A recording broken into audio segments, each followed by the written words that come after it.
Hello everybody, my name is Michell and I'm an assistant professor at Kumamoto University in Japan. Today I'd like to talk to you about my observation that sociocybernetic principles have started to enter the lexicon of thinkers and journalists outside of the discipline.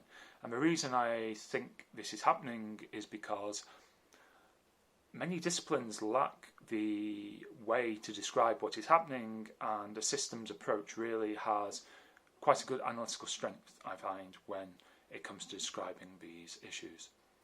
So most people, I feel, don't notice the existence of systems in society when they're operating as they should. They only notice them during the times of crisis. And during times of crisis, usually traditional concepts such as political economy or power relations are used, but as Luhmann would argue, such concepts belong back in stratified society and not functionally differentiated modern society. And COVID-19, I feel, has really shown how these traditional concepts have little value when trying to explain the impact of the virus on the world over the last few months. And whilst the virus is a public health issue first and foremost, the pandemic has affected all social systems simultaneously and isn't contained only to the medical system. So this is causing a lot of issues when trying to analyse it, issues that don't exist if you take a systemic approach to the issue. So I'd like to present two examples of how I think these principles are being used by other thinkers. The first is George Friedman, who is a geopolitical forecaster who runs his own online publication. Now, usually Friedman uses methodological nationalism in order to frame his argument. He argues that the internal workings of a society are usually controlled by elites, and that one's national identity is shaped by geography. Yet, in order to deal with the impact of COVID-19 across the world, Friedman, in an article in May 2020 and other articles since, has described the medical system as a social system, and also called the military and financial systems social systems. He describes the political system as existing to stabilise the other systems in society. What he calls the social system would be what somebody like Luhmann would call interactions between people, and how the lockdown has prevented these interactions from taking place how they normally would. He also notes how the medical system suggested lockdown as the only viable solution to the pandemic, something which all the other systems have to deal with as a huge perturbation in their environment. And such descriptions from Friedman could have been taken straight from Luhmann, and to my knowledge I don't think he has any exposure to Nicholas Luhmann's writings or to sociocybernetics in general. So the second example is that of a Forbes article from the 10th of July 2020 titled "What is the Science Behind Wearing a Mask?" So the communications of the medical system from organisations such as the WHO are now calling for everybody to wear masks.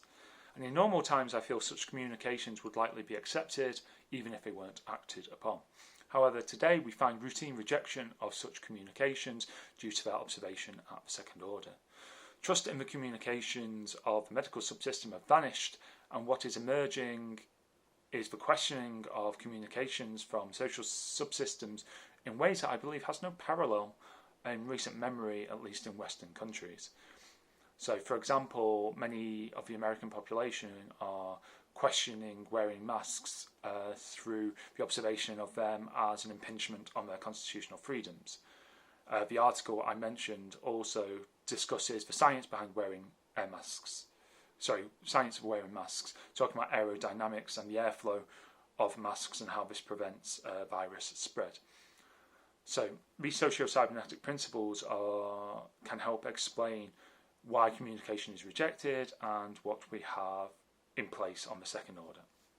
So whilst I've only presented two examples here, I feel these show a more general trend of using system-environment distinctions of the existence of functionally differentiated social systems which communicate only through one's own coding, the problems of acceptance and rejection of communication, the problems of trust, and the problems of second-order observation.